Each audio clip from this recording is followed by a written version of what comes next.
বছর আগে মাহফিল করবার জন্য ভারতে গেলাম। তাই ভারতে যাওয়ার সুবাদে আগ্রা তাজমহল দেখবার জন্য গেলাম। আগ্রা তাজমহল দেখতে গিয়ে আমার চোখ দিয়ে পানি চলে এলো। আমার সঙ্গীরা বলে, হুজুর আপনি তাজমহল দেখে কেন কান্না করেন? মানুষ তাজমহল দেখে আনন্দ পায়, আপনি কেন কান্না করেন? আমি বললাম, আমার এমন একটা ইতিহাস মনে পড়ে গেল, এই জন্য কান্না করে দিলাম। বলে, কি ইতিহাস মনে পড়ে গেল? হাকিম মোহাম্মদ আখতার সাহেব রহমাতুল্লাহ আলাইহি একটা কবিতা লিখছেন, কেসা কেসা তাজদারা বাদশাহ চল গাই, ও খাজানা বালা খানা শান ও শৌকত क्या हुई, कैसा कैसा खूबसूरत रानिया शहजादिया, तन बदन सब गल गई है शक्ल सूरत क्या हुई, तन बदन सब गल गई है शक्ल सूरत क्या हुई। কত বড় বড় রাজা বাদশা ছিল, ক্ষমতার কমতি ছিল না, বালাখানার কমতি ছিল না, রাজপ্রাসাদের কমতি ছিল না। আজকে ওই ক্ষমতাওয়ালা বাদশারা কোথায় গেল? তাদের সিংহাসনগুলো কোথায় গেল? বলে, হুজুর হঠাৎ করে এই কবিতা মনে পড়বার কারণ কি? বললাম, ওই যে তাজমহল দেখো, সম্রাট শাহজাহান মমতাজের প্রেমে পাগল হয়ে তাজমহল বানাইলো। আজকে সম্রাট শাহজাহান কোথায় গেল? মমতাজ কোথায় গেল? তাজমহলের জায়গায় তাজমহল পড়ে আছে। এতে আমাদেরকে শিক্ষা দেয়, এই দুনিয়া কিন্তু চিরস্থায়ী দুনিয়া নয়। ঠিক কিনা? আমাদের সবাইকে চলে যেতে হবে। কিয়ামতের ময়দানে কেউ কারো কাজে আসবে না, কাজে আসবে ঈমান আর আমল। এই জন্য বিশ্ব নবী মুহাম্মদুর রাসূলুল্লাহ সাল্লাল্লাহু আলাইহি ওয়াসাল্লাম বলেন, ইন্নাল্লাহা লা ইয়ানজুরু ইলা সুওয়ারিকুম ওয়া আমওয়ালিকুম ওয়ালাকিন ইয়ানজুরু ইলা কুলুবিকুম ওয়া আমালিকুম। আল্লাহ তোমাদের সূরত দেখেন না, ধন সম্পদ দেখেন না। যখন মরে যাইবা এই সূরত মাটির সাথে মিশে যাবে, এই ধন সম্পদ রাখিয়া যাইবা, ভাগ বাটোয়ারা হয়ে যাবে। এক নম্বরে তোমার কাজে আসে তোমার আমল আর তোমার ঈমান, তোমার অন্তরে আল্লাহর প্রতি মুহাব্বত কেমন আছে, কেমন এক আমল করেছো। এই দুনিয়ার বাড়ি ঘর টাকা পয়সা সব সাথে তোমাকে যাইতে হবে। কিয়ামতের ময়দানে আমল ছাড়া আল্লাহর দরবারে গ্রহণযোগ্যতা নাই। কিয়ামতের ময়দানে এমন অবস্থা হবে, কেউ কারো কাজে আসবে না। আল্লাহ তাআলা এক নম্বরে বলেন, ইয়াউমা ইয়াফিরুল মারউ মিন আখি, ওই দিন ভাই ভাই থেকে পলায়ন করবে। যে ভাই ভাইকে জীবন দিয়ে মুহাব্বত করে, ভালোবাসে, ভাইয়ের মাথার মধ্যে বাড়ি দিলে দৌড়াইয়া প্রতিবাদ করবার জন্য যায়। কিয়ামতের ময়দানে কিছু সংখ্যক মানুষের আমলনামা এমন হয়ে যাবে, একেবারে বরাবর হয়ে যাবে। ওই ব্যক্তিকে বলা হবে, যাও যাও, জান্নাতে যাইতে হইলে একটা নেক আমল নিয়ে আসো। একটা নেক আমল আনতে পারলে জান্নাতের মধ্যে যাইতে পারবা। ওই ব্যক্তি দৌড়াবে, কার কাছে যাব? যাই যাই, আমার আপন ভাইয়ের কাছে যাই। আমার ভাইকে আমার জীবন থেকে বেশি ভালোবাসতো, ভাইয়ের কাছে একটা নেকের জন্য যাই। দৌড়াইয়া গিয়া বলবে, ভাই একটা নেক আমার দাও। তুমি না দুনিয়ার জমিনে আমার কত ভালোবাসতা, তুমি না মানুষ আমার গালি দিলে প্রতিবাদ করবার জন্য আগে দৌড়াইতা, মানুষ আমাকে মারলে তুমি লাঠি নিয়ে প্রতিবাদ করতা, দৌড়াইতা। ও ভাই একটা নেক আমার দাও। ইয়াউমা ইয়াফিরুল মারউ মিন আখি, ওই দিন ভাই বলবে, কে তুমি? তোমার আমি চিনতে পারলাম না। দুনিয়ার জমিনে আমার ভাই বলতে কেউ ছিল না। ওই দিন ভাই আপন ভাই ভাই থেকে পলায়ন করবে। এরপরে দৌড়াইয়া যাবে, ভাই পরিচয় দিল না, মায়ের কাছে যায়। দৌড়াইয়া গিয়ে বলবে, মা তুমি না 10 মাস 10 দিন গর্ভে ধারণ করেছো। ও মা 2 বছর দুধ তুমি আমারে পান করাইছো। একটা নেক আমারে দাও। ও মা একটা নেক দিলে জান্নাতের মধ্যে যাইতে পারি। মারে কত রাত তুমি আমার জন্য ঘুমাও নাই। যখন আমি অসুস্থ ছিলাম কোলের মধ্যে করিয়া সারা রাত কাটাইয়া দিছ। একটা নেক আমার দিলে জান্নাতে যাইতে পারি। ও মা তোমার সন্তান আটকা গেছে, একটা নেক দিলেই জান্নাতে যাইতে পারি। মা বলবে, কে তুমি? আমি তো চিনতে পারি নাই। দুনিয়াতে আমার সন্তান বলতে কেউ ছিল না। আহারে বাবার কাছে দৌড়াইয়া যাবে, ও বাবা আপন ভাই আমার ফিরাইয়া দিল, একটা নেকির জন্য আমি আটকা পড়ে গেলাম, মা আমার ফিরাইয়া দিল। ও বাবা তুমি না আমার জীবন থেকে বেশি ভালোবাসতা, বাজার থেকে আসার সময় আমার জন্য রং বিরঙ্গের মজা নিয়ে আসতা, মাথার গান পায়ে ফালাইয়া কাজ করে করে আমার খাওয়াইয়া বড় করছো। ও বাবা একটা নেক হইলে আমি জান্নাতে যাইতে পারি। বাবা বলবে কে তুমি, তোমার চিনতে পারলাম না। বাবা সন্তানকে ফিরাইয়া দিবে, দৌড়াইয়া যাবে ও সাহিবাতিহি বিবির কাছে, ও আমার বিবি আমি আমার ভাইয়ের কাছে একটা নেকের জন্য গেছিলাম, আমার ভাই আমার একটা নেক না দিয়ে ফিরাইয়া দিল।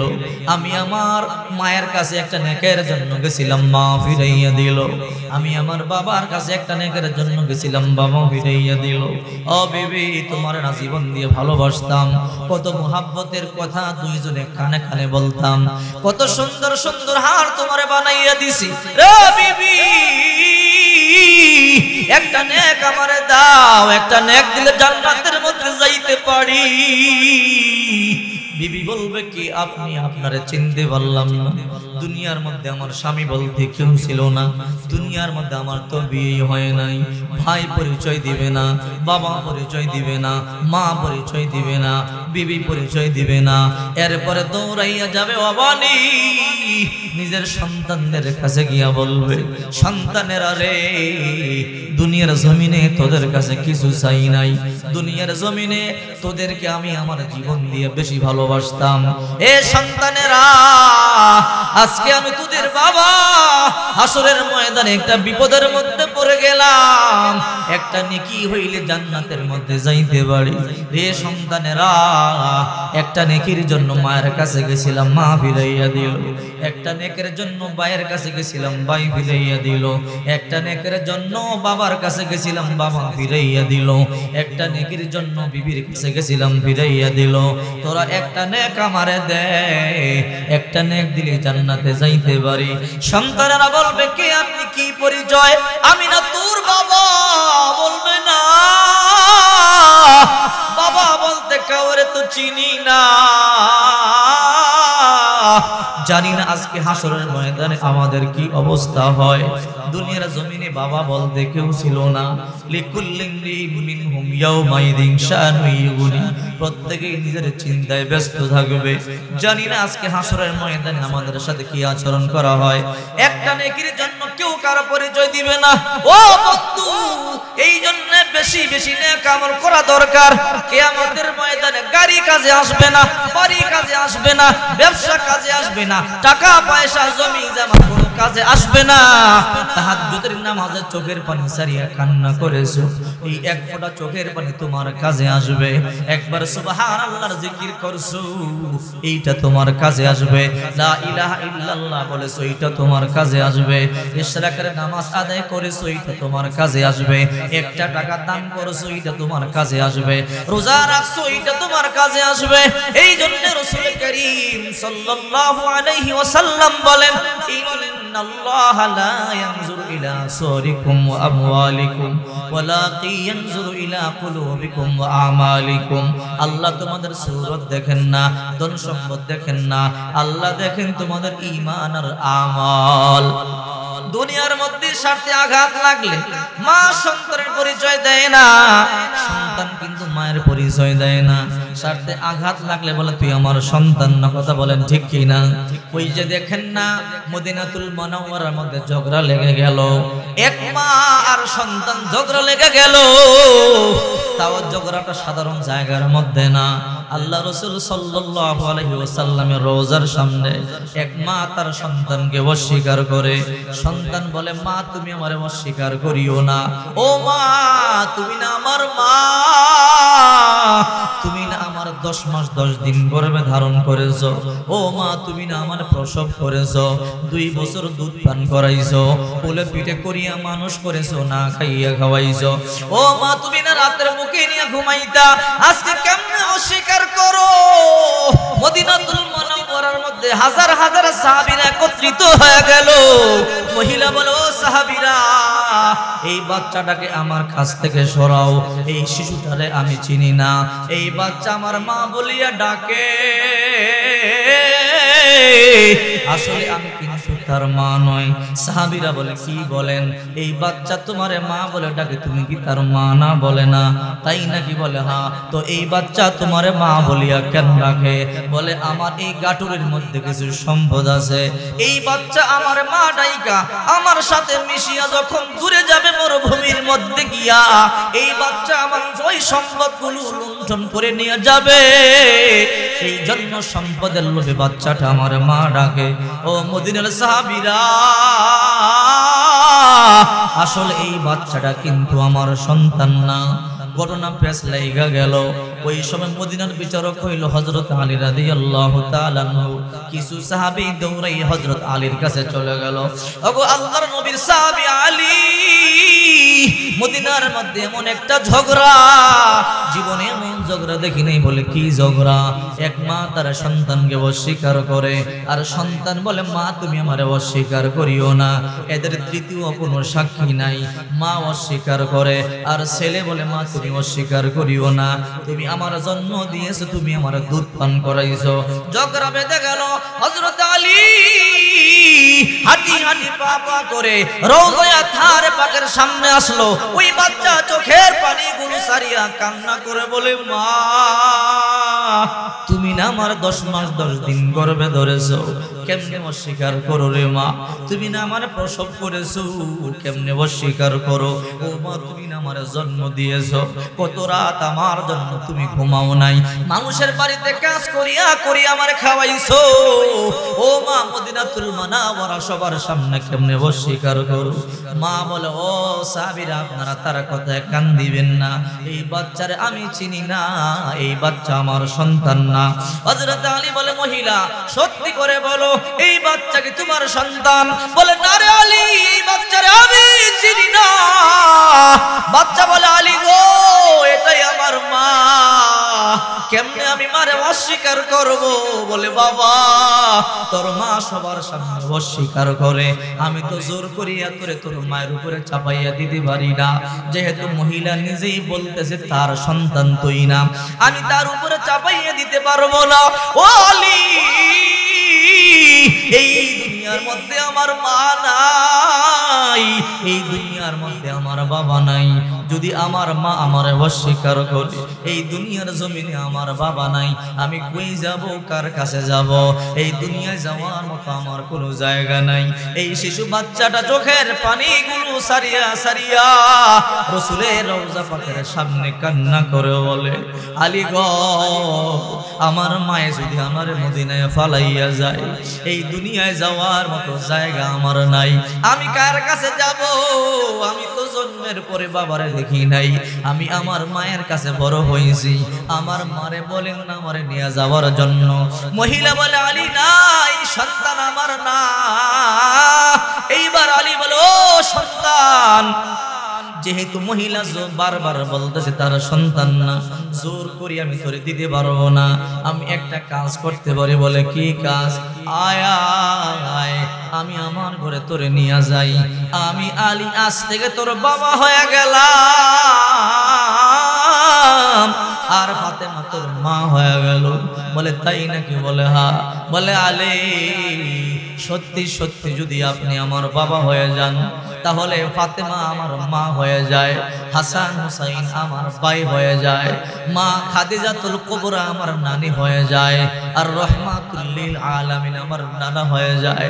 আলী বলে হা হা, আমার হাসান হুসাইন যেখানে ঘুমায় তুই সেখানে ঘুমাবি, আমার হাসান হুসাইন যে পাত্রে খাবার খায় তুই সে পাত্রে খাবার খাবি, আমার হাসান হুসাইন না খাইয়া ঘুমাইলে তুই না খাইয়া ঘুমাবি। এইবার বাচ্চাটা বলে ও গো আলী, যদি আপনি আমার সত্যি সত্যি বাবা হয়ে যান, আর যদি হাসান হুসাইন আমার ভাই হয়, মা ফাতেমা যদি আমার মা হয়, আর হযরতে মুহাম্মদ রাসূলুল্লাহ যদি আমার নানা হয়, এইরকম একটা মা না হাজার মা আমার অস্বীকার করলে যায় আসে না। আমি আমার নানা রহমাতুল লিল আলামিনের হাত ধরিয়া আল্লাহর তৈরি জান্নাতের মধ্যে চলে যাব। এই কথা বলবার পরে ওই সন্তানটারে ওই আলী নিয়া বাড়িতে চলে যায়। যখন বাড়িতে চলে যায় মহিলাটা দেখে তার আপন সন্তানটারে হযরত আলী নিজের সন্তান বানাইয়া বাড়িতে নিয়ে যায়। মহিলা বলে সন্তান অস্বীকার করিয়ে বড় লস করলাম, আমার সন্তান এখন পৃথিবীর সবচেয়ে দামি পরিবারে ঢুইকা গেল, আমার সন্তান আলীর সন্তান হয়ে গেল, আমার সন্তান ফাতেমার সন্তান হয়ে গেল, আমার সন্তান হাসান হুসাইনের ভাই হয়ে গেল, কি ভুল করলাম। এইবার মহিলা পিছনে পিছনে যাইয়া বলে আলী দাঁড়াও। বলে কেন ডাকো? বলে আলী এই সন্তানটারে তোমার পরিবারের বানাইয়া নিলা। ও আলী তুমি কি আমার তোমার পরিবারের বানাইতে পারো না? আলী আমার এই সন্তানটারে তুমি তোমার পরিবারের সদস্য বানাইছো, আমাকেও তুমি তোমার পরিবারের সদস্য বানাও। এইবার আলী বলে তোমাকে আমার পরিবারের সদস্য বানাইবার মতো কোনো রাস্তা নাই, একটা রাস্তা আছে, মানতে পারলে তোমার সদস্য বানাবো। কি রাস্তা? বলে যে সন্তানটারে আমি আমার পরিবারে ঢুকাইলাম এই সন্তানটারে বিবাহ করাইতে হবে। যদি তুমি তারে বিয়ে করতে রাজি হও, যদি তুমি তার স্ত্রী হইতে চাও, তাহলে আমি আমার পুত্রবধূ বানাইয়া তোমার বাড়িতে নিয়ে যাব। এবার মেয়ে অবাক হয়ে বলে ও আলী কি বলেন? আপন সন্তানকে আবার বিবাহ করা যায় নাকি? সে তো আমার আপন সন্তান, আমি মা 10 মাস 10 দিন তারে গর্ভে ধারণ করেছি, আমি মা তার 2টা বছর দুধ পান করাইছি, আমি মা আমার সন্তানকে লালন পালন করেছি। আলী গো আমার সন্তানকে আমি আবার কেমনে বিবাহ করব? একটু আগে না বললা সে তোমার সন্তান না, এখন কেন বলো সে তোমার সন্তান? মহিলা চোখের পানি সারিয়া কান্না করে বলে ও আলী সেই করুণ ঘটনা শুনলে আপনি অবাক হবেন। আসলে এই সন্তানটা আমার, এই সন্তানটারে আমি 10 মাস 10 দিন গর্ভে ধারণ করেছি, এই সন্তানটারে আমি 2 বছর দুধ পান করাইছি। জন্মের পরেই তার বাবা দুনিয়া সারিয়া মরিয়া যায়, আমি বড় কষ্ট করিয়া মানুষের বাড়িতে কাজ করিয়া করিয়া সন্তানরে বড় করেছি। ওগো আলী আজকে একটা সপ্তাহ ধরে কোথাও কোনো কাজ পাই না, ঘরে গেলে সন্তান বলে মা খাবার দাও, খাবার দিতে পারি না। মানুষের ঘরে ঘরে তালাশ করলাম, কোনো কাজের সন্ধান পাইলাম না। সন্তানটা দেখেন কেমন শুকাইয়া গেছে, ঘরে গেলেই বলে মা খাবার দিতে না পারলে গলা টিপিয়া মারিয়া ফেলো, মা ক্ষুধার যন্ত্রণা সহ্য করতে পারি না। আলী গো মা কেমনে সহ্য করি? আমার সন্তান আমার সামনে ক্ষুধার যন্ত্রণায় কাতরায়, আমার সন্তান আমার সামনে বলে মা খাবার দিতে না পারলে গলা টিপিয়ে মারিয়া ফেলো। ও আলী আম্মা কেমনে সহ্য করি? এই জন্য সহ্য করতে না পারিয়া সিদ্ধান্ত নিলাম মদিনাতুল মুনাওয়ারায় যাব। সেখানে এখনো হাজার হাজার সাহাবীরা বসবাস করে। সন্তানটারা অস্বীকার করিয়া যদি মদিনার মধ্যে ফালাইয়া যাইতে পারি, তাহলে মদিনার সাহাবীরা অন্তত আমার সন্তানকে না খাওয়াইয়া খাবার খাবে না। সাহাবীরা তো অন্যকে খাওয়াইয়া শান্তি পায়, নিজে না পইরা অন্যরে পড়াইতে শান্তি পায়। ওগো আলী এই জন্য ক্ষুধার যন্ত্রণা সহ্য করতে পারে না, আমি মাও খাবার দিতে পারি না, এই জন্য সন্তানটারে নিয়ে মদিনার মধ্যে আসলাম। অস্বীকার করিয়া মদিনায় রাখিয়া যাব, যে কোনো একজন সাহাবী তারা ঘরে তুলিয়া নিবে, অন্তত আমার সন্তানটার খাবার ব্যবস্থা হবে। আর কোনো উদ্দেশ্য নয় রে আলী, শুধু একটা উদ্দেশ্য, সন্তানটারে এই মদিনা এই উদ্দেশ্যে রাইখা যাইতে চাইলাম। ও বন্ধু চিন্তা করে দেখো, দুনিয়ার মধ্যে স্বার্থে আঘাত লাগলে মা তার সন্তানকে অস্বীকার করে, দুনিয়ার মধ্যে স্বার্থে আঘাত লাগলে বাবা তার সন্তানকে অস্বীকার করে, দুনিয়ায় স্বার্থে আঘাত লাগলে ভাই বোনকে অস্বীকার করে।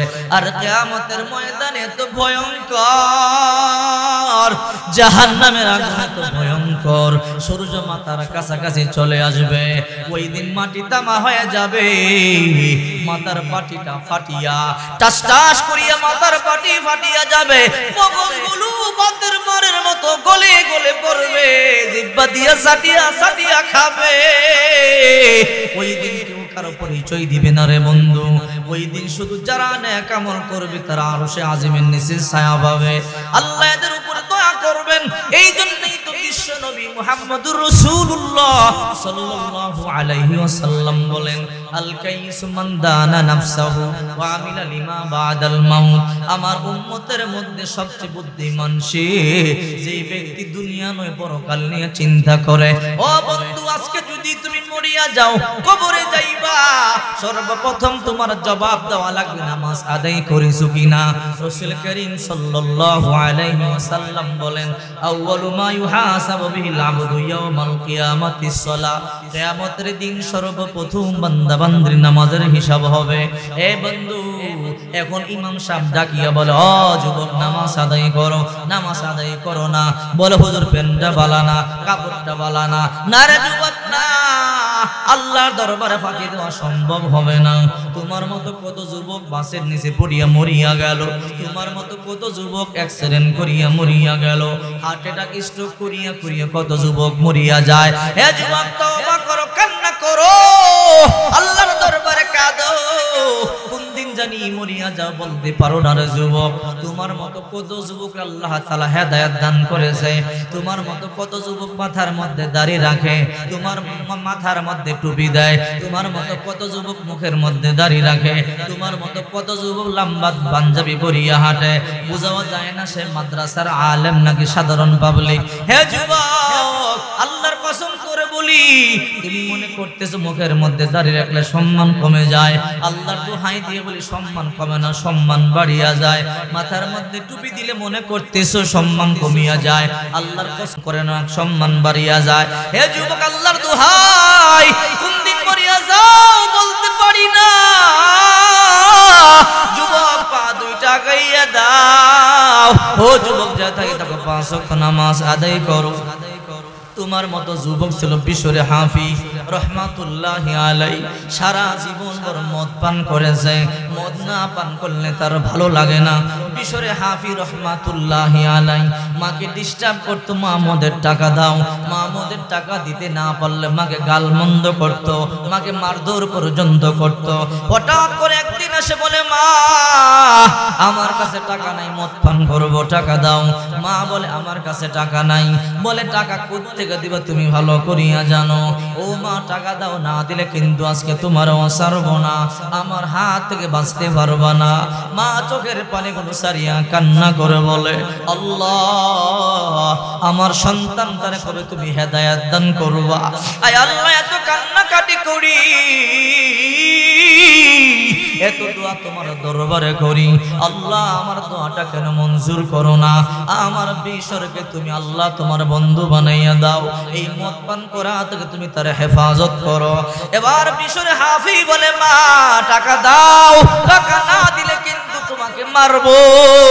মা বাধ্য হইয়া সন্তানকে টাকা দিয়া দিল। মা জানে টাকা না দিলে সন্তান উল্টা পাল্টা করবে। বিশ্বরে হাফি রহমাতুল্লাহি আলাই যুবক মদ পান করে, নাচের আড্ডায় গিয়ে আনন্দ করে, ফুর্তি করে। টাকা নিয়ে বিশ্বরে হাফি রওনা করলো, মদের আড্ডায় যাবে, মদ পান করবে, আনন্দ করবে, ফুর্তি করবে।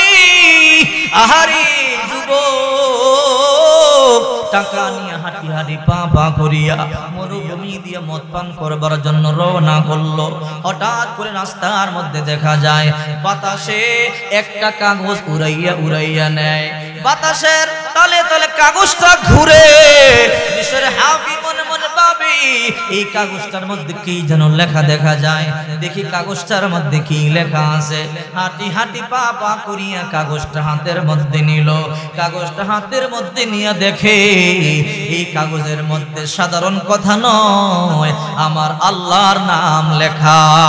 আল্লাহু আকবার। বিশ্বরে হাফি রহমাতুল্লাহি আলাই যদিও মদ পান করে, যদিও নাট্য মঞ্চে গিয়ে আনন্দ ফুর্তি করে, আল্লাহর নাম দেখার পরে মনে মনে সিদ্ধান্ত নিল, না রে না, আমি এখন মদের আড্ডায় যাব না। আমি তো মদ সারা জীবন পান করি, পান করতে পারবো। আমার আল্লাহর নামটার একটা ইজ্জত করি, সম্মান করি। বিশ্বরে হাফি রহমাতুল্লাহি আলাই এই কাগজটা নিয়ে বাড়ির দিকে রওনা করলো। হাঁটি হাঁটি পা পা করে বাড়িতে গেল। রাত্রি বেলা কাগজটা কোথায় রাখবে, রাখার মতো জায়গা দেখে না।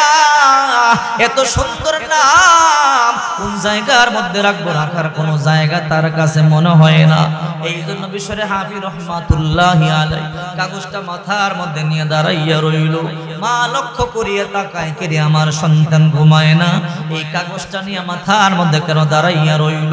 কিরে বাবা, মদ পান করবার জন্য মদের ভারে গেলি, না গিয়া চলে আসলি, কিসের কাগজ? কাগজের টুকরা মাথার মধ্যে নিয়ে দাঁড়াইয়া রইল। বিশ্বরে হাফি বলে, মা আমি মদ পান করবার জন্য রওনা করছিলাম, ও মা রাস্তার মধ্যে একটা কাগজের টুকরা দেখলাম, এই কাগজের টুকরার মধ্যে সাধারণ কথা নয় রে মা, আমার আল্লাহর কথা কাগজের মধ্যে লেখা। এই জন্য বিভাগে একটু নাড়া দিয়া দিল, এমন একটা কাগজের টুকরা মাটির মধ্যে দেখা কেমনে মদ পান করতে যাই? সারা জীবন মদ পান করেছি, আরো মদ পান করতে পারবো না, না মদের বারে যাব না, এই কাগজটা হেফাজত করবার জন্য নিয়ে আসলাম। ও মাঝে দিকে তাকাই ধুলাবালি দেখি, তাকের দিকে তাকাই ধুলাবালি দেখি, সেলসের দিকে তাকাই ধুলাবালি দেখি, আমি আমার এই কাগজটা কোথায় রাখবো, রাখার জায়গা পাই না। মা সেজদায় পড়ে বলে, আল্লাহ মনে হয় তুমি আমার সন্তানকে কবুল করছো, আল্লাহু আকবার বলেন। মা চোখের পানি সারিয়া কান্না শুরু করে দিল। মা বলে, আল্লাহ আমার মনে হয় আমার সন্তানকে তুমি কবুল করেছো, আমার দোয়া তোমার দরবারে কবুল হয়ে গেছে, আল্লাহ এই উসিলায় আমার সন্তানকে হেদায়েত দান করো। এইবার কাগজের টুকরাটা মায়ের হাতে দিয়ে বললাম, মা ভালো একটা জায়গার মধ্যে রাখো, সাবধান আল্লাহর নামটার যেন বেয়াদ যদি না হয়। মাকে এই কাগজের টুকরাটা দিয়া বিশ্বরে হাফি রহমাতুল্লাহি আলাইহি হাঁটি হাঁটি পা পা করে আবার মদের বারে চলে যায়। মদ পান করবার নেশা আবার শুরু হয়ে গেল।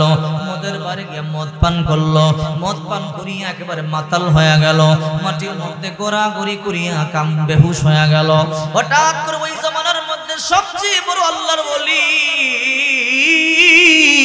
হাসান বসরি রহমাতুল্লাহি আলাইহি আল্লাহু আকবার বলেন, স্বপ্ন দেখে আল্লাহ তাআলা বলতেছে, রে হাসান আমার বন্ধু তাড়াতাড়ি যাও, ওই মদের বাট্টাখানায় যাও, ওই মদের বারে যাও, গিয়ে দেখবা আমার একটা বান্দা, তার নাম হলো বিশর, আমি আল্লাহ তার ওলি বানাইব, আমি আল্লাহ তার একটা আমলে খুশি হয়ে গেলাম, আমার একটা নামকে হেফাজত করেছে, আমি আল্লাহ তাকে হেফাজত করব, আমি আল্লাহ তারে বন্ধু বানাবো, যাও যাও পবিত্র হতে বলো, নামাজে দাঁড়াইয়া যাইতে বলো, তোমার হাতে বায়াত হইতে বলো, আমি আল্লাহ তার ওলি বানাইয়া দেব। আল্লাহর ওলি স্বপ্ন দেখার পরে ঘুম থেকে জাগিয়া হাঁটি হাঁটি পা পা করিয়া মদের বারে রওনা দিল। আর সবাই আশ্চর্য হয়ে গেল, এত বড় আল্লাহর ওলি মদের বারে কেন আসলো? এত বড় পাগড়িওয়ালা টুপিওয়ালা দাড়িওয়ালা আল্লাহর ওলি হাসান বসরি রহমাতুল্লাহি আলাইহি সবাই চেনে, এই দেশের মধ্যে সবচেয়ে বড় আল্লাহর ওলি, উনি মদের আড্ডাখানায় কেন? ওই তোমরা সন্দেহ করিও না, তোমাদের মধ্যে বিশর নামে কেউ আছে? বলে, হ্যাঁ বিশর নামে একটা যুবক আছে, আমাদের নেতা, আমাদের লিডার, তাকে আমার কাছে আসবার জন্য বলো। বলে, সে মদ পান করিয়ে অজ্ঞান হয়ে পড়ে আছে, আসতে বলো। সবাই গিয়ে বলে, বিশর রে তাড়াতাড়ি উঠ উঠ, জমানার সবচেয়ে বড় আল্লাহর ওলি হাসান বসরি রহমাতুল্লাহ আলাইহি তোরে ডাকতেছে। তাই নাকি? বলে, হ্যাঁ। হঠাৎ করে লাফ দিয়ে উঠা মুখটা দাও তো করিয়া আল্লাহর ওলির সামনে এসে বলে, আল্লাহর ওলি গো, আমার কেন আপনি ডাকতেছেন? কোন কারণে আপনি আমার সামনে আসলেন? ও হামদুশ্বর বলে, কি তুমি কি আজকে না এমন আল্লাহর একটা কাগজের টুকরা পাইছো, ওই কাগজের টুকরার মধ্যে আল্লাহর নাম লেখা? বলে, হ্যাঁ। এই গোপন কথা আপনি কেমনে জানেন? তুমি আল্লাহর নাম হেফাজত করেছো, এই জন্যে আল্লাহ তাআলা নিজে তোমার হেফাজত করবে। আয় আয় তাড়াতাড়ি পবিত্রতা অর্জন কর, তাড়াতাড়ি তওবা কর, সিজদায় পড়ে কান্না কর, আল্লাহর ওলির দফতরে তোর নামটা আল্লাহ লেখাইয়া দিছে। আল্লাহু আকবার। আতিনা ফি দারে দুনিয়া না হাসান, আতিনা ফি দারে উকবানা হাসান ইয়া গিয়াসাল মুস্তাগীসিন আহদিনা লফতেখারা বিল উলুমে ওয়াল গিনা হর গরিনে দেন তু তৈয়ার হায় न मंगे उससे तू बेजार है। अल्लाह ताला डाक दिया बोले या बशर रफात इस्मी वरफानाका তুই আমার নামকে হেফাজত করেছ আমি তোরে হেফাজত করলাম। আল্লাহু আকবার বলেন। ওই বিশ্বরে হাফি এত বড় ওলি হইল। হাফি মানে খালি বা আল্লাহর ওলি হওয়ার পরে আর জুতাই পরে না। বলে কি রে বিশ্বর কেন জুতা পরো না? বলে আমি জুতা এই জন্য পরি না, জমিনে যেদিকে তাকাই শুধু আল্লাহর কুদরত দেখতে পাই, এই জন্য জুতা পা দেই না। মৃত্যুর আগ পর্যন্ত কোনদিন আর জুতা পায়ে দিয়া হাঁটে না। আল্লাহু আকবার বলে। এত বড় আল্লাহর ওলি হয়ে গেছে। হে যুবক নামাজ আদায় করো, সেজদায় গিয়ে চোখের পানি সারিয়ে কান্না করো। সাবধান আর গালের মধ্যে খুর লাগাইও না, বেলের দিয়ে আর দাড়িগুলো কাইটা আমার নবীর কলিজার মধ্যে আঘাত দিও না। আল্লাহর কসম নিজের সৌন্দর্য বৃদ্ধির জন্য আজকে দাড়ির মধ্যে ফুল লাগাইয়া দাড়ি কাটতেছ, আজকে নবী কলিজা কাটতেছ। আল্লাহর কসম, আল্লাহর কসম, আল্লাহ নবী তোমার জন্য সুপারিশ করবে না। রাসূল কারীম সাল্লাল্লাহু আলাইহি ওয়াসাল্লাম বলেন মান আহাব্বা সুন্নতি ফাকাদ আহাব্বানি ওয়া মান আহাব্বানি কানা মাই ফিল জান্নাহ। যে আমার সুন্নতকে ভালোবাসলো সে আমি নবীকে ভালোবাসলো, আর যে আমি নবীকে ভালোবাসলো সে আমি নবীর সাথেই জান্নাতে যাবে। এই জন্য বেশি বেশি নামাজ আদায় করতে হবে। নামাজের বড় দাম রে বন্ধু, নামাজের বড় দাম।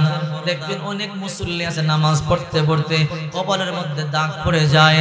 এই দাগওয়ালা কপাল কোনদিন আল্লাহর জাহান্নামের মধ্যে জ্বলবে না। আল্লাহু আকবার।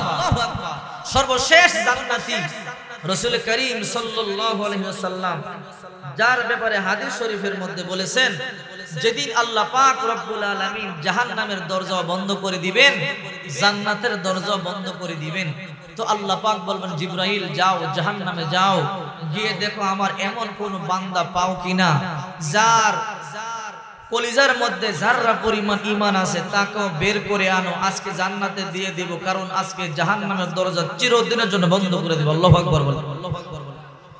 এই কথা বলবার পরে হযরত জিবরাইল আলাইহিস সালাম জাহান্নামে যাবে, গোটা জাহান্নাম তন্ন তন্ন করে তালাশ করবে। এমন একটা ঈমানদার পাওয়া যাবে না যার কলিজার মধ্যে যাররা পরিমাণ ঈমান আছে। জিবরাইল চলে আসবে, আল্লাহ গোটা জাহান্নাম তন্ন তন্ন করে তালাশ করলাম, জাহান্নামের মধ্যে এমন কাউকে পাইলাম না যার কলিজার মধ্যে যাররা পরিমাণ ঈমান আছে। আল্লাহ তাআলা বলল রে জিবরাইল আবার যা যা যা, আবার জাহান্নামটা ঘুরিয়া ঘুরিয়া দেখ জাহান্নামের মধ্যে আমার এমন কোন বান্দা বান্দি আছে কিনা যার কলিজার মধ্যে যাররা পরিমাণ ঈমান আছে, তাকে বের করে আনো। জিবরাইল যাবে, গোটা জাহান্নাম তন্ন তন্ন করে তালাশ করবে, কারো কলিজার মধ্যে যাররা পরিমাণ ঈমানওয়ালা পাবে না। জিবরাইল এসে বলবে আল্লাহ গোটা জাহান্নাম তালাশ করলাম, কারো কলিজার মধ্যে যাররা পরিমাণ ঈমানওয়ালা পাইলাম না। আল্লাহ তাআলা তৃতীয়বার বলবে জিবরাইল যা যা যা জাহান্নামে গিয়ে তালাশ করিয়া দেখ আমার কোন বান্দা বান্দির কপালের মধ্যে একটা সিজদার চিহ্ন আছে কিনা। রে জিবরাইল যদি আমার কোন বান্দার চেহারার মধ্যে কপালের মধ্যে একটা সিজদার চিহ্ন থাকে আমি আল্লাহ তাকে মাফ করিয়া দেব। আল্লাহু আকবার। রাসূল করিম সাল্লাল্লাহু আলাইহি ওয়াসাল্লাম বলেন আখিরু মান দাখালাল জান্নাহ লিয়াসরিস সাজদা, সর্বশেষ যে ব্যক্তি জাহান্নাম থেকে মুক্তি পাইয়া জান্নাতে যাবে কপালে একটা সিজদার চিহ্ন থাকবার কারণে। তৃতীয়বার আল্লাহ তাআলা বলবে রে জিবরাইল যা যা জাহান্নামে যা, জাহান্নামে গিয়ে তালাশ করিয়া দেখ আমার কোন বান্দা বান্দির কপালের মধ্যে সিজদার চিহ্ন আছে কিনা। জিবরাইল গোটা জাহান্নাম তালাশ করবে, কাউকে পাওয়া যাবে না। হঠাৎ করে ঘুরতে ঘুরতে ঘুরতে ঘুরতে একেবারে জাহান্নামের তলদেশে দেখা যায় একটা যুবক পড়তে পড়তে আঙ্গার হয়ে গেছে, একেবারে ছাই হয়ে গেছে। ওই যুবকের কপালের মধ্যে একটু মিটি মিটি নূর জ্বলতেছে, একটা সিজদার চিহ্ন আছে। ওই সিজদাটা আল্লাহর দরবারে কবুল হয়েছিল, এই জন্য ওই কপালে সিজদার চিহ্ন থেকে নূর বের হইতেছে। আল্লাহু আকবার বলেন। জিবরাইল তার কাছে চলে গেল, জাহান্নামের অতই গহ্বরে ওই যুবক সিজদায় পড়ে পড়ে কান্নাকাটি করে করে বলে ইয়া হান্নান ইয়া মান্নান ইয়া হান্নান ইয়া মান্নান, চোখের পানি ছাড়িয়ে কান্না শুরু করে দিল। জিবরাইল গিয়া বলে ও যুবক মাথা উঠাও, কে আপনি? বলে আমি জিবরাইল ফেরেশতা। আপনি এখানে কেন আসলেন? আমি জাহান্নামের গহ্বরে পড়তে পড়তে আঙ্গার হয়ে গেলাম, ছাই হয়ে গেলাম, আপনি জাহান্নামের মধ্যে কেন আসলেন? বলে যুবক তোর কপাল বড় ভালো, তোর কপাল খুলিয়া গেল বুঝলাম না, তোর কপালে সিজদার একটা চিহ্ন দেখা যায়। আল্লাহ আমাকে বলেছে রে জিবরাইল গোটা জাহান্নামে যা, গোটা জাহান্নাম তন্ন তন্ন করিয়া তালাশ কর, যার কপালের মধ্যে একটা সিজদার চিহ্ন পাবি তাকেও বের করে আন। রে যুবক গোটা জাহান্নাম তালাশ করলাম, তার কপালের মধ্যে সিজদার চিহ্ন পাইলাম না, তোর কপালে পাইলাম। আয় আয় তোর কপাল খুলে গেছে, আল্লাহ তোকে জাহান্নাম থেকে বের করে দেবে। এবার জিবরাইল আলাইহিস সালাম ওই যুবকটারে হাতে ধরিয়া আল্লাহর সামনে নিয়ে যাবে। আল্লাহ তাআলা তার দিকে রহমতের দৃষ্টি দিবে, তাকাইয়া দেখবে যেই হাত দিয়া এত সুন্দর করিয়া চেহারাটা বানাইলাম, সেই চেহারাটা পুরো ছাই হয়ে গেল, আঙ্গার হয়ে গেল, পুরো দেহটা পুরো ছাই হয়ে গেল, আঙ্গার হয়ে গেল। আল্লাহ তাআলা বলবে জিবরাইল ওয়াইলকা আলাইহি মাউল হায়াত, আবি হায়াতের পানি দিয়ে আমার বান্দারে গোসল দিয়া দাও। হযরত জিবরাইল আলাইহিস সালাম আবি হায়াতের পানি দিয়ে ওই বান্দারে গোসল দিবে। ওই বান্দারে আবি হায়াতের পানি দিয়ে গোসল দিতে দেরি হবে, মুহূর্তের মধ্যে ওই বান্দাটা একেবারে পূর্ণিমার চাঁদের মতো সুন্দর হয়ে যাবে। এবার আল্লাহ তাআলা বলবে রে জিবরাইল আমার যেই বান্দাটাকে একেবারে জাহান্নামের গহ্বর থেকে উঠাইলা, আমার যেই বান্দা পরে ছাই হয়ে গিয়েছিল, আমি হায়াতের পানি দিয়ে আমার বান্দারে ভালো করলাম, আবার ওই বান্দারে আর জাহান্নামে দিও না। আজকে জাহান্নামের দরজা আমি বন্ধ করে দেব, আজকে জান্নাতের দরজা বন্ধ করে দেব, আমার বান্দাকে আর জাহান্নামে দিও না। জাহান্নামের দরজা বন্ধ করে দাও, জাহান্নামের দরজা তালা মেরে দাও, আর আমার বান্দাটাকে জাহান্নামের বাহিরে দরজার সামনে বসাইয়া দাও। এবার জিবরাইল এই ব্যক্তিকে জাহান্নামী ব্যক্তিটাকে জাহান্নাম থেকে বের করা হলো। এইবার আবে হায়াতের পানি দিয়ে গোসল দিয়ে সুন্দর যুবক বানাইয়া দিয়েছে। এইবার জাহান্নামের দরজার বাহিরে তারে বসাইয়া রাখছে। এই যুবক মহা খুশি, আমি জীবনে কল্পনাও করি নাই আল্লাহ আমাকে জাহান্নাম থেকে বের করবে, আবে হায়াতের পানি দিয়ে গোসল দিবে, এমন ইবাদত বন্দেগী আমি করতে পারি নাই। আল্লাহ দয়া করে মেহেরবানি করে আমারে বের করেছে, আল্লাহ দয়া করে মেহেরবানি করে আবে হায়াতের পানি দিয়ে গোসল দিয়েছে। এবার ওই ব্যক্তি বড় খুশি, আনন্দ ফুর্তিতে শত শত বছর, হাজার হাজার বছর কেটে যাবে। হঠাৎ করে কয়েক হাজার বছর পরে আল্লাহকে একটা ডাক দিবে, ইয়া রব ইন্দি সাওয়াল, প্রভু আমার একটা প্রশ্ন ছিল। আল্লাহ বলবে হে জাহান্নামী যুবক, এত বছর পরে আবার তোমার কি প্রশ্ন? বলবে আল্লাহ তুমি দয়া করে মেহেরবানি করে জাহান্নাম থেকে আমার বের করেছো, দয়া করে মেহেরবানি করে আবে হায়াতের পানি দিয়ে গোসল দিয়েছো, দয়া করে মেহেরবানি করি আমারে জাহান্নামের বাহিরে দরজার কাছে বসাইয়া রাখছো। আল্লাহ একমাত্র তোমার দয়ার দ্বারা হয়েছে। ও রব্বুল আলামিন, আর একটু দয়া যদি করেন বড় খুশি হইতাম, আপনার শুকরিয়া বেশি বেশি আদায় করতাম। কি দয়া করতাম বল? আল্লাহ এই যে জাহান্নামের কিনারায় আমাকে রাখলেন, এখনো জাহান্নামের হিট আমারে কষ্ট দেয়, জাহান্নামের তাপ আমারে কষ্ট দেয়, এখান থেকে দূরে একটা নিরাপদ জায়গার মধ্যে আমারে বসাইয়া দেন, যেন জাহান্নামের আগুনের তাপ আমারে কষ্ট না দেয়। আল্লাহ তাআলা বলে যদি আমি তোরে এখান থেকে অনেক দূরে একটা জায়গার মধ্যে নিরাপদ জায়গায় বসাইয়া দেই, এরপরে কি আমার কাছে আর কিছু চাবি? বলে আল্লাহ আর কিছু চাবো না, এমনি তো অনেক দয়া করেছেন, জাহান্নাম থেকে বের করেছেন, আবে হায়াতের পানি দিয়ে গোসল দিয়েছেন, আমাকে সুন্দর যুবক বানাইয়া দিয়েছেন, ওখান থেকে জাহান্নামের বাহিরে বের করলেন একেবারে আপনার নিজ গুণ এবং নিজ দয়ায়। ও আল্লাহ এখান থেকে যদি আমাকে নিরাপদ একটা জায়গায় বসাইয়া দেন, যেখানে জাহান্নামের আগুনের তাপে হিটে কষ্ট না দেয়, ওই জায়গায় বসাইয়া দিলে আমি আর জীবনে আপনার কাছে কিছুই চাবো না। আল্লাহু আকবার। আল্লাহ বলে ঠিক আছে তো? বলে হ্যাঁ ঠিক আছে আল্লাহ, আর কিছু চাবো না, জাহান্নাম থেকে একটা দূরে নিরাপদ জায়গার মধ্যে আমার বসাইয়া দেন। এবার আল্লাহ তাআলা বলবেন হে জিবরাইল যা যা আমি আমার বান্দার জন্য এত কিছু করতে বললাম আমার বান্দার বেশি চাওয়া না ছোট্ট একটা চাওয়া সে এরপরে আর আমার কাছে কিছু চাবে না তার নাকি জাহান্নামের আগুনে কষ্ট হয় যা যা জাহান্নাম থেকে দূরে একটা জায়গা আছে যেই জায়গার মধ্যে তাকে জাহান্নামের আগুনে কষ্ট দিবে না জাহান্নামের হিট তারে কষ্ট দিবে না ওই নিরাপদ জায়গার মধ্যে তারে বসাইয়া দাও এই কথা বলতে দেরি এবার জিবরাইল তাকে জাহান্নামের দরজার সামনে থেকে দূরে নিরাপদ জায়গার মধ্যে বসাইয়া দিবে ওখানে জাহান্নামের আগুন তারে কষ্ট দেয় না সে বড় মহা খুশি 1000 বছর চলে যাবে 2000 বছর চলে যাবে আনন্দ করবে ফুর্তি করবে আহারে এখন আমার টেনশন নাই জাহান্নাম থেকে আমারে আল্লাহ বের করিয়া আমি হায়াতের পানি দিয়ে গোসল দিয়ে সুন্দর যুবক বানাইয়া দিছে এখন এমন এক জায়গার মধ্যে রাখছে যেখানে জাহান্নামের হিট আমার কষ্ট দেয় না সে তো মহা খুশি বড় আনন্দে আছে বড় ফুর্তিতে আছে রাত করে কয়েক হাজার বছর পরে জান্নাতের দরজার দিকে একটা নজর চলে যাবে দূরে জান্নাতের দরজা দেখা যায় বিশাল দরজা জান্নাতের দরজা কিন্তু ছোট না রাসূল বলে মা বাইনা মক্কা ওয়া হাজার বাহরাইনের হাজার শহর থেকে বাইতুল্লাহ শরীফ পর্যন্ত এক একটা দরজার প্রশস্ততা সুবহানাল্লাহ বলে কয়েক হাজার কিলোমিটার এক একটা জান্নাতের দরজা সুবহানাল্লাহ বলে এবার জান্নাতের দরজা দেখা মনটা মানাইতে পারবে না জান্নাতের এত বড় দরজা দেখা যায় আর আমি এখানে একা একা বসে আছি তো কয়েক হাজার বছর পরে আল্লাহকে আবার একটা ডাক দিবে ইয়া রব ইংলি সওয়াল তো আল্লাহ বলবে কি রে এত বছর পরে আবার তোর কি প্রশ্ন বলবে আল্লাহ ওই যে দূরে জান্নাত দেখা যায় জান্নাতের দরজা দেখা যায় এই জান্নাত বানাইছে কে বলে আমি বানাইছি আল্লাহ এত বড় জান্নাত বানাইছেন জান্নাতের গেটের দারওয়ান টারওয়ান নাই নাকি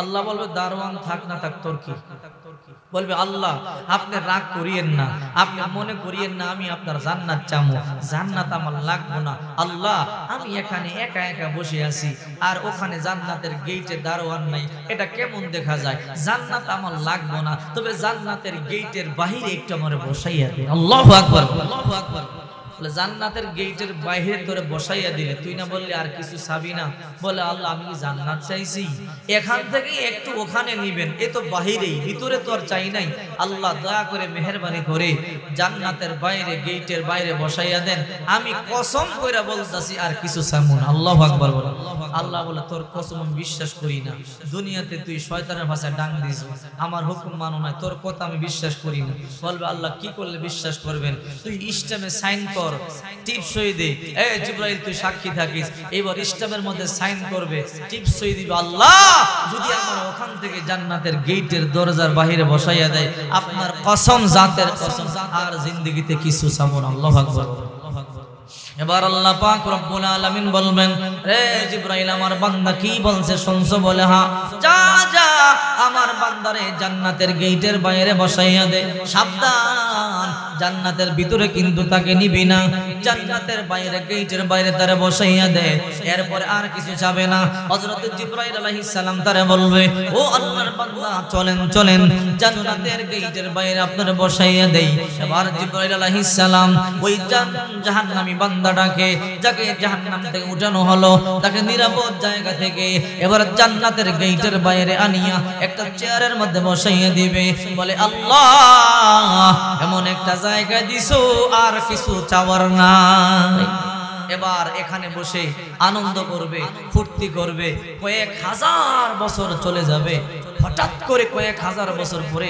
জান্নাতের গেটটা একটু খুলবে যখন ভিতর থেকে একটু ঠান্ডা হাওয়া গায়ে লাগবে কলিজা শীতল হয়ে যাবে আরে ভিতরে কি ঠান্ডা হাওয়া রে ভিতরে যদি ঢুকতে পারতাম হঠাৎ করে একটু নজর যাবে নাজ নিয়ামত চলতেছে আমি এখানে বাইরে আছি ভিতরে যদি ঢুকতে পারতাম আর বাইরে হইতাম না আল্লাহু আকবার বল এবার মনে মনে চিন্তা করবে না এমনি 2-3 বার ওয়াদা ভঙ্গ করছি এইবার যদি আল্লাহর কাছে কিছু চাই যদি আল্লাহ রাগ হইয়া আবার জাহান্নামে ফালাইয়া দেয় আমো গেল সালাও গেল দরকার নেই জেনে আসি ভালো আছে এবার ওই জাহান্নামে যুবকটা বসে থাকবে আবার 1 বছর 2 বছর 100 200 হাজার বছর চলে যাবে হঠাৎ করে হাজার হাজার বছর পরে আবার জান্নাতের গেটটা একটু খুলবে খোলার পরে যখন জান্নাতের গেটের ভিতরে তাকাবে, হঠাৎ করে তাকাইয়া দেখবে জান্নাতের ভিতরে এমন আনন্দ চলতেছে, কলিজা ঠান্ডা হয়ে যায়,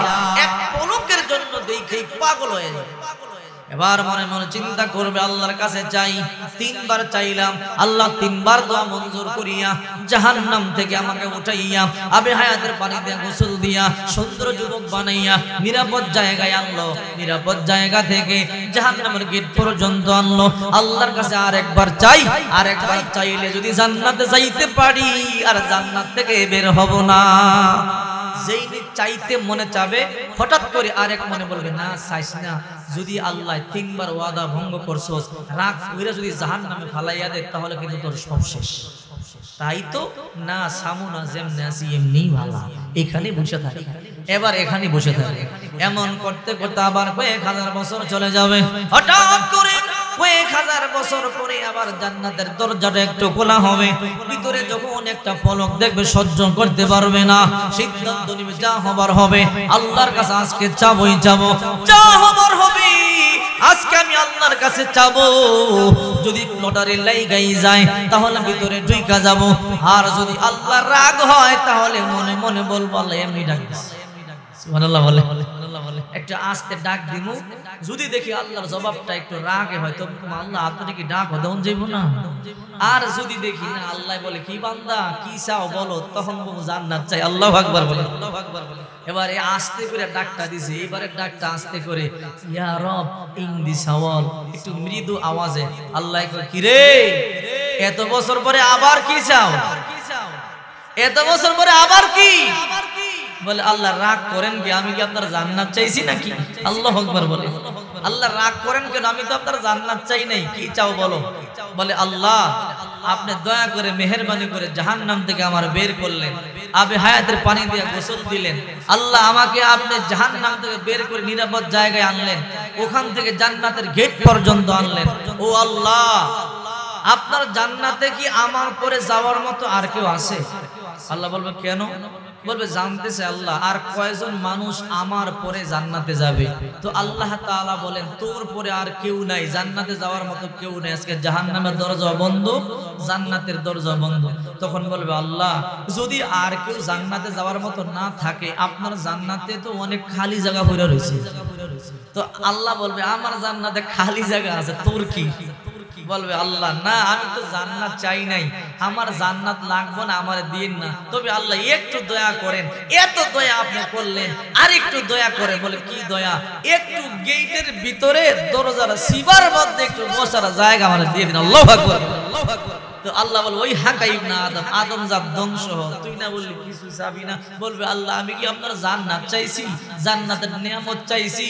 কোটি কোটি বিঘার বিঘা জায়গা পড়ে আছে, আমার 2 হাত জায়গা হইলেই হয়, দরজার ভিতরে বাহিরে আসি, একটু ভিতরে সিফার মধ্যে একটু জায়গা করে দিলে আপনার কি ক্ষতিটা হয়? আল্লাহু আকবার বল, আল্লাহু আকবার।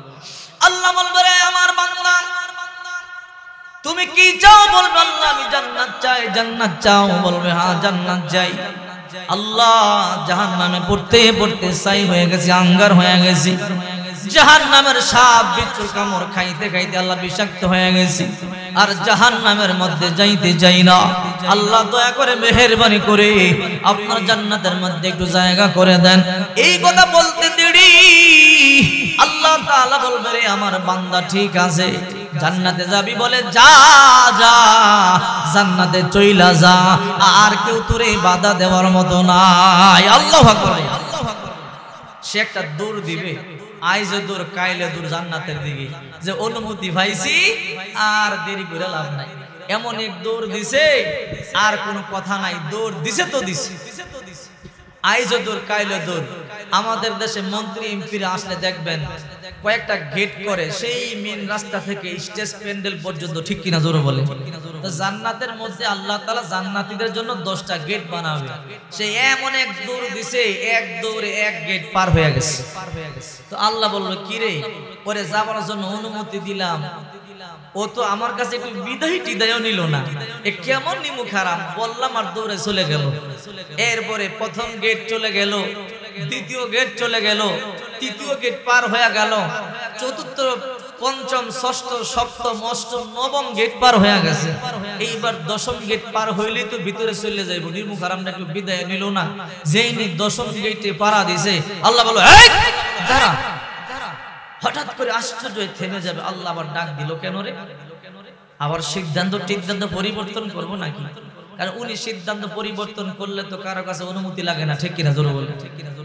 তো এবার কাঁপতে থাকবে, কাঁপতে কাঁপতে আল্লাহর সামনে আসবে। আল্লাহ, আপনি আমার ডাক দিলেন কেন? বলবে, তোরে আমি বললাম জান্নাতে যাবি, যা। এমনি দৌড় দিছস, বিদায় টিদাইয়ের দরকার মনে করলি না। কারণটা কি? যেই নি আল্লাহ এক ধমক দিবে, কলিজার মধ্যে আর হানি নাই। এবার চিৎকার করে বলবে, আল্লাহ, জাহান্নামে জ্বলতে জ্বলতে আঙ্গার হয়ে গেছি, ছাই হয়ে গেছি। জাহান্নামের সাপ বিচ্ছুর কামড় খাইতে খাইতে দেহটা বিষাক্ত হয়ে গেছে। আল্লাহ, আর জাহান্নামের মধ্যে আপনি দিয়েন না। আল্লাহ, দুনিয়ায় আপনারা চিনতে পারি নাই, বুঝতে পারি নাই, এই জন্য ঠিক মতো ইবাদত বন্দেগী করতে পারি নাই। নবীজির হাদিস পড়েছিলাম, শুনেছিলাম, ভালোবাসাকে 100 টুকরা করিয়া গোটা 99 ভাগ ভালোবাসা আপনার অন্তরে রেখে দিয়েছিলেন। এক টুকরা ভালোবাসা বিন্দু বিন্দু করিয়া গোটা সৃষ্টি জগতের মানুষের মধ্যে দিয়ে দিয়েছিলেন। আল্লাহ বিন্দু পরিমাণ ভালোবাসা পাইছিল মা, এই জন্য সন্তানের জন্য জীবন দিয়েছে। হসপিটালে অনেক মা দেখবেন যখন সন্তান প্রসব করে, সন্তান যখন জন্ম দিবে, ডাক্তার বলে, মা তোমার সন্তান, তোমার অবস্থা বড় খারাপ, তোমারে বাঁচাইতে গেলে সন্তান বাঁচানো যাবে না, সন্তান বাঁচাইতে গেলে তোমাকে বাঁচানো যাবে না। প্রতিটা মা তখন বলে, ডাক্তার আমি বাঁচতে চাই না, আমার সন্তানটারে বাঁচান। ও আল্লাহর বান্দা বান্দিরা, ওই জাহান্নামে তখন বলবে, আল্লাহ, এই বিন্দু পরিমাণ ভালোবাসা পাইছিল মা, এই বিন্দু পরিমাণ ভালোবাসা পাইয়া সন্তানের জন্য আমি 99 ভাগ ভালোবাসা আপনার অন্তরে রাইগা আল্লাহ কেমনে আমরা জাহান্নামে দিবেন? আপনার কি একটু মায়া লাগবে না? ও আল্লাহ, আপনি একটু দয়া করেন, মেহেরবানি করেন, আপনারা জাহান্নাম থেকে আমারে বাঁচাইয়া দেন, আর জাহান্নামে দিয়েন না। এই কথা বলতে দেরি আল্লাহ বলবে, রে গোলাম, আর টেনশন করিস না, তোরে জাহান্নামে দেব না, তোরে তো জান্নাতে দেওয়ার জন্যই আমি আল্লাহ এভাবে উঠাই আনলাম। আল্লাহু আকবার। এবার বলবে, যা জান্নাতে চইলা যা। এবার ওই আল্লাহর বান্দা একটা দৌড় দিবে জান্নাতের দিকে, এমন এক দৌড় দিবে, আল্লাহ বলবে দাঁড়া। বলবে, আল্লাহ আবার দাঁড়া করলেন কেন? দাঁড়া। বলে, আল্লাহ কেন? বলে, শোন শোন, তুই সর্বশেষ জান্নাতে, তোর জান্নাতটা সবচেয়ে ছোট হবে, তোর মতো ছোট জান্নাত আর কেউ পাবে না। এইবার বলবে, আল্লাহ আমার জান্নাতটা কত ছোট হবে গো, আমি যে দুনিয়ার মধ্যে 4 সালা ঘরে থাকতাম, আমার মা বাবা সন্তান সন্ততি লইয়া থাকতে পারবো কিনা, আমার জান্নাতটা এতটুকুন হবে কিনা? আল্লাহ বলবে, গোলাম না না, তোর জান্নাতটা এত ছোট হবে না, যদিও তুই শেষ জান্নাতি, যদিও তোর জান্নাতটা সবচেয়ে ছোট হবে, তোর জান্নাতটার আয়তন হলো গোটা দুনিয়ার 10 দুনিয়ার সমান। আল্লাহু আকবার। এই জন্য রাসূল করিম সাল্লাল্লাহু আলাইহি ওয়াসাল্লাম বলেন, আখিরু মান দাখালাল জান্নাহ লিয়াসারিস সাজদা, সর্বশেষ যে ব্যক্তি জান্নাতে যাবে, রাসূলুল্লাহ বলেন তার কপালে একটা সিজদার চিহ্ন থাকবার কারণে আল্লাহু আকবার বলেন। প্রিয় উপস্থিতি, আমি যেই কথাগুলো আপনাদের সামনে বললাম, এই কথাগুলোর মধ্যে 1 নাম্বার আমি বোঝাতে চাইছি, মৃত্যু সত্য, কবরের আযাব সত্য, ঠিক কিনা জোরে বলেন।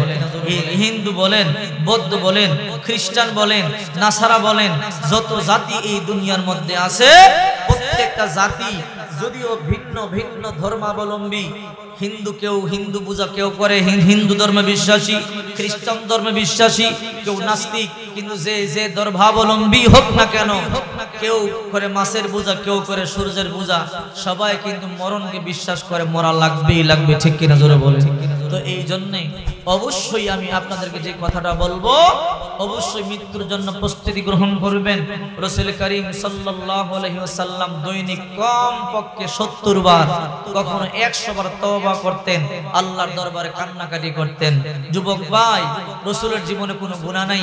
আল্লাহ আমাদের নবীর ব্যাপারে বলেন, লিয়াগফিরু লাকাল্লাহু মা তাকাদ্দামা মিন যামবি, নবী আপনার আগেও গুনাহ নাই, নবী আপনার পরেও গুনাহ নাই, আমাদের নবীর আগেও গুনাহ নাই, বড় গুনাহ নাই, এরপরও আমাদের নবী যদি দৈনিক 70 বার 100 বার তওবা করতে পারে, আমরা ঘন্টায় ঘন্টায় গুনাহ করতেছি, মিনিটে মিনিটে গুনাহ করতেছি, সেকেন্ডে সেকেন্ডে গুনাহ করতেছি। আমাদের তওবা করা দরকার আছে না নাই? আমাদের সারাক্ষণ তওবার মধ্যে লেগে থাকা উচিত। এই জন্য বেশি বেশি করে তওবা করবেন, কান্নাকাটি করবেন। আর রাতের বেলা যখন ঘুমাবেন একটু কষ্ট করে ওযু করে ঘুমাবেন। আমি সালাম দিয়েছি, আপনারা কি রাগ করছিলেন? অনেকে জবাব দেন না, অথচ রাসূল বলেন সালামের আমল করলে আল্লাহ তাকে জান্নাতের মেহমান বানায়। সুবহানাল্লাহ। রাসূল বলেন মান সাল্লামা 40 রাজুলান, কোন ব্যক্তি যদি দৈনিক 40 জন মানুষকে সালাম দেয়, কয়জন মানুষকে? ফি জামাতিনা ফুরুদা, এক সালামে একত্রে 40 জনকে দিতে পারে, একজন দুইজন তিনজন করে ভেঙে ভেঙেও হতে পারে।